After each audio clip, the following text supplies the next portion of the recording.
So I am James Marsden from FuturLab. I'm talking about Velocity 2X here at Eurogamer for the Gamers Hub. First things first, did you ever imagine that Velocity would become the hit it has from the mini title it started out as? We hoped. We hoped. We put everything we had, all the money, all the effort, all the time we had into the original game, hoping that.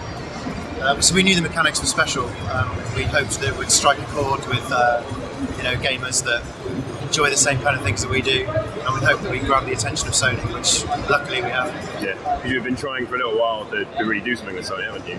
Yeah, we started the relationship in 2007 when we pitched an alternate reality game, which was a bit ambitious, and they said, we really like your ideas, but unfortunately we can't spend $4 million on you because you've got no experience, but we'd like to work with you in some capacity. So they gave us dev kits and things, and there were other games that came and went that we started and didn't get finished. But Coconut Dodge was our first PS Minis title, which gave us kind of the confidence to know that there was a market that we could invest a lot of time in, because the PS Minis was quite small. This kind of didn't really reach the kind of scale that I think Sony wanted for it. And a lot of people advised against working on PS Minis. They're all about iOS. But we did Coconut Dodge, and it did it well enough to tell us that it was a good avenue to travel down, so we could focus on Velocity. Fair enough. Is that decision to do Velocity as a mini is to sell instead of going straight to the PlayStation, PSP, or maybe even a Vita title straight away? So we still had no money. So we still had to work. We started to do work for hire jobs, doing flash games and e-learning type things to fund the development of Velocity with Robin, who's not here actually. So just three of us making Velocity. But we knew that if we put everything we had into it, then we'd find an audience of some kind. Whereas on iOS, we knew studios like us that had spent a year working on a game, and if it flops, nobody cares. Or at least when a good game comes out on PS Minis, Sony notice, which is obviously what we've been working towards. For when you were making Velocity Ultra, you took a lot of fan feedback and things that you're done with Velocity to put it in to make it a better game. Has that kind of also gone on to 2X as well?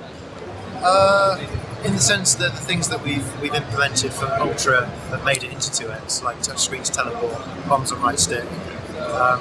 The fact that we implemented those in the Vita version of Velocity Ultra as a retro edition, it didn't quite work with some of the later levels, which is why we turned it off in the options by default. But in this game, we're designing it so that it does use touch. So those later levels will be playable, whether you want to use a touch screen, bombs on right stick, or whether you want to just use the buttons. So in that sense, we have, it's steered us a little bit. In terms of fan feedback we've had, we want to see better visuals, a bigger story, more music. So we're doing all of those things. Cool. You can tell from the visuals, really, really nice looking game. It's so good. Thank you, sir. Surprisingly so, I didn't expect it to be as such a jump from Ultra to, and it looks like another game completely. So we pitched Velocity 2X this time last year, pretty much.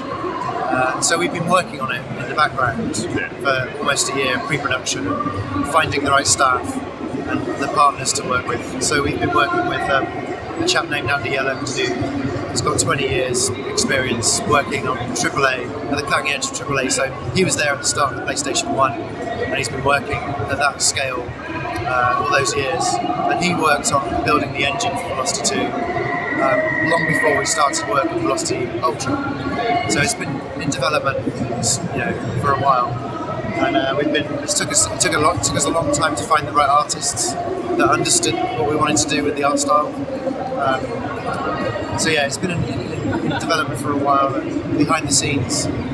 So it's been interesting because we've been able to talk about Ultra and keep our fans happy that we're doing stuff for them, whilst secretly working on 2X. And you were teasing it a little bit, I know it's on the blog, but not too much.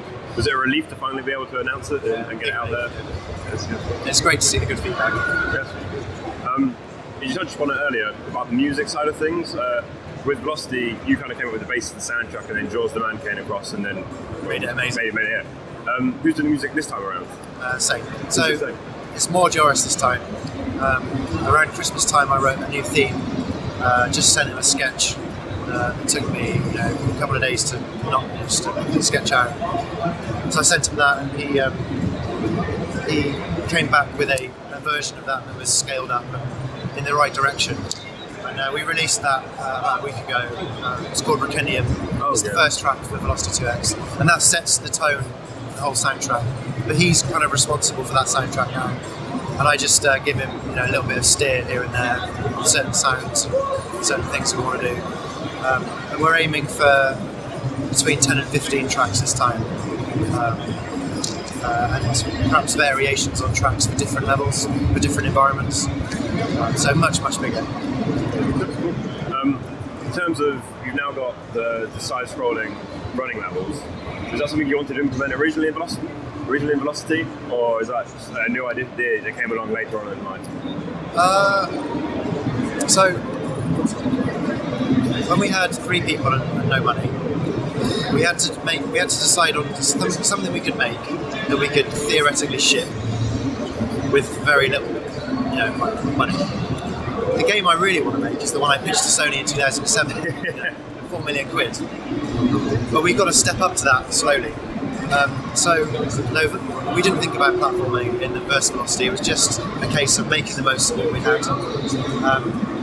And for the sequel, still there was only 3 people we signed this up. We knew we had to scale up to a bigger team, but that's risky to do just for one game. So we knew that we had to do it carefully and cleverly. So we decided, again, we need to make the best of what we've got already. So we looked at all the mechanics that work in the top down, and thought top down gameplay isn't that different from the platformer. The real difference is gravity. Yeah. The way you move around, the way you interact with things, is not that different.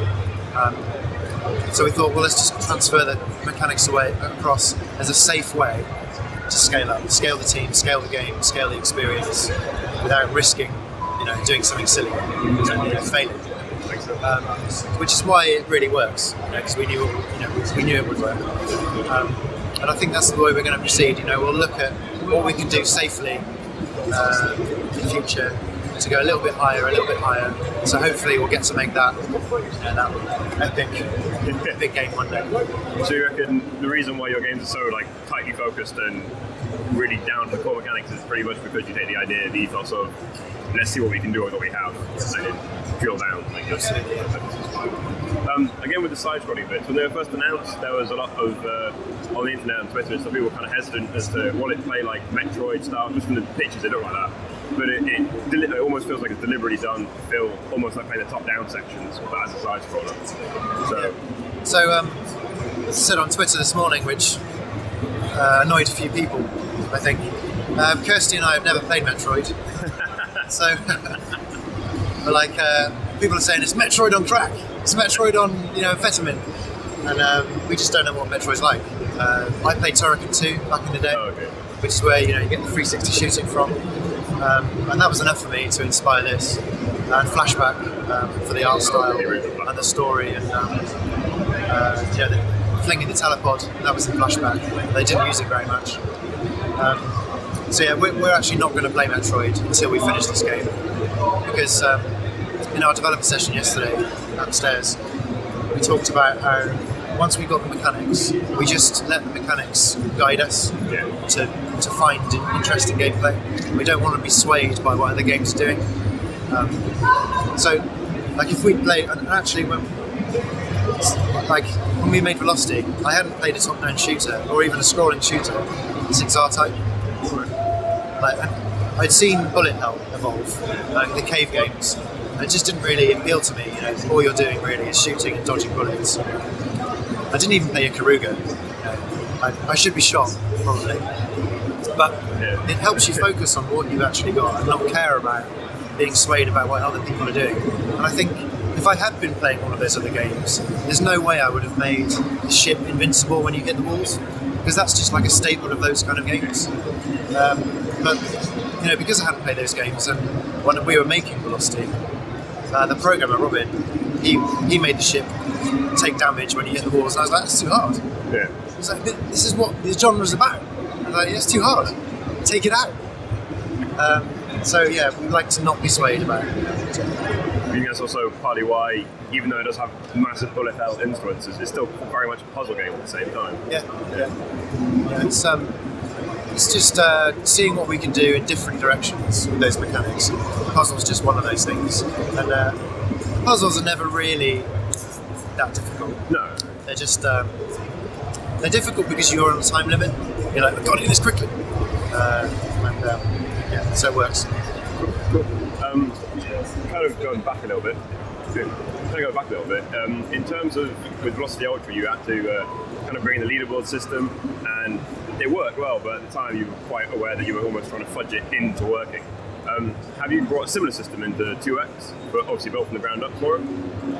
What we've done with 2X is we've got, because you're on a platformer and you control your speed, there's no scrolling in the platformer section. There's no automatic scrolling, I should say. It's much more granular how fast you can get through a level. So the leaderboards will just work. So we're not going to have the Elite Lounge, because it was a bit of a fudge, like you said. And, it worked. It worked. I think it wasn't ideal, and it confused some people. And, so we're just going to have a straight leaderboard based on time, crystals collected, survivors collected, and points. Obviously, you're showing off here today on the Vita, but when you initially thought of the idea of pitching it, were you intending to build it on PS4 at the same time always? Or? When we pitched it, we didn't know about PS4. We hoped that PS4 would be on the way, but we had no idea. And so it was signed up as a Vita game, and we started production on a Vita game, and then we delivered our first milestone to Sony and showed just a prototype, really. And they said, come into this private room. And they told us about PS4, and they said, we'd like to see this on PS4. Would you like to do it? And they're like, of course, we'd love to do it. So they said, come back to us with some mock-ups of how you would see the PS4 version looking compared to the Vita version, so we can, sell it up. It's a worthy thing to do. So we spent a few days. There's a bit of a rush because we had to get it done for a certain date. We spent a few days mocking up how the game would look on PS4. And that got us the gig for PS4 as well. But now we're getting very close to those benchmarks for PS4 on Vita. So the PS4 version is going to be, we've got so much more power, so much more particles we can put in, lighting effects and things like that, so it's going to be really exciting. It really looks beautiful on Vita, just like the soft stuff, like teleportation, haze, as you go through something, and flying as you explode. That's all really early days, we've only just put that stuff in, so we're going to iterate on that. It really looks fantastic. Obviously, because the Vita's got a touchscreen, how are you going to deal with the touch-based stuff in terms of PS4? Are you going to use the touchpad at all, or? So obviously, touchscreen to teleport in the top-down won't be possible on PS4. Unlikely. I mean, we'll try it, but touching the PS4 pad to guess where it relates to the screen, I'm not sure if that's going to work. We'll give it a go. But throwing telepods should be easy because it's just a gesture. And you can do a gesture on the PS4 pad, no problem. So it should translate okay. But obviously if you've got, I think Sony are mandating that every PS4 game has to support remote play and cross-play. Maybe not cross-play actually. No, we need to think about that. Theoretically we could support cross-play. So if you've got a Vita, you can be playing on the PS4 and using your touchscreen. But we haven't looked at that. I don't want to promise that. Finally, all the calculator and Minesweeper and stuff are making its way back in. Minesweeper. I saw the little flight computer bit, and I was like, "Oh, it's great out." Yes, flight computer's back. So all that stuff. It's a very different situation now. So when there's three of us working in our spare time, full time, round the clock for 2 years. Someday you're gonna have a bad day about what you're trying to work on, and you want to find something to relieve that tension. And so Robin was just making stuff to put in there. And we come in on a Monday morning, run the build, and Robin would have stuff would just appear. Like the flight computer appeared one day in the build. We had no idea it was coming. We're like, "What's this? There's a calculator in there." He's like, "Yeah, I was bored." It's a very different situation now because we've got professional budget and timescale and milestones and all the rest of it. We've got to put most of our time on the core experience. And having said that, we know that a lot of that stuff was added to the charm of Velocity and had a real impression on people, especially when they're going for the trophies and the platinum. We had a guy come in yesterday and say, I learned how to play Minesweeper. I looked it up on Google just to get that platinum. It's like, bless you. So we're going to try and put some of that stuff in there, but I don't know if it's going to be quite as extensive as the minis version. Who knows? We'll do what we can. Thank you very much.